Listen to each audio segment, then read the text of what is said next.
Bonjour à toutes et à tous, bienvenue avec nous sur Radio M. Il n'y a pas de pénurie de l'huile, mais une forte demande. Ce sont des explications du directeur général du contrôle économique et de la répression de la fraude au ministère du Commerce, Mohamed Louhaïdia, lors de son passage sur la télévision Shorour TV ce mardi.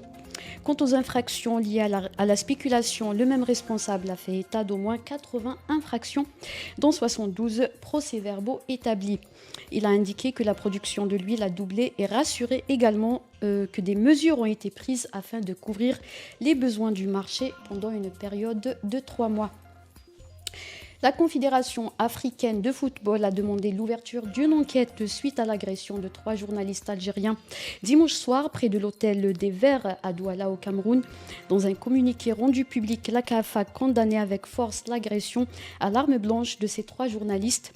L'instance de football africaine a appelé les autorités camerounaises à tout mettre en œuvre pour faire la lumière sur cette affaire.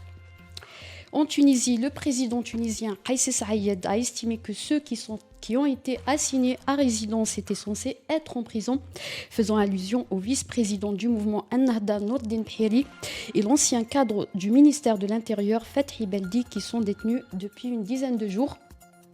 Lors d'une rencontre avec la première ministre Najla Boudane, selon une vidéo diffusée par la présidence, Kais Saied a fait état de l'existence de documents qui prouvent leur implication dans de nombreux crimes, notamment la falsification de passeports et l'octroi de documents de voyage à des individus soupçonnés de terrorisme.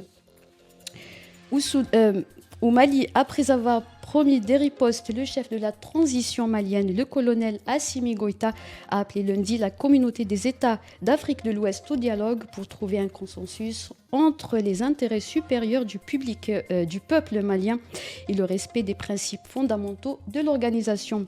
Pour rappel, la CEDEAO et l'Union économique et monétaire ouest-africaine avaient décidé de lourdes sanctions à l'encontre du Mali dimanche dernier à Accra, des sanctions que le Mali a condamnées et qualifiées d'illégales et illégitimes. C'est la fin de ce flash. Merci de nous avoir suivis.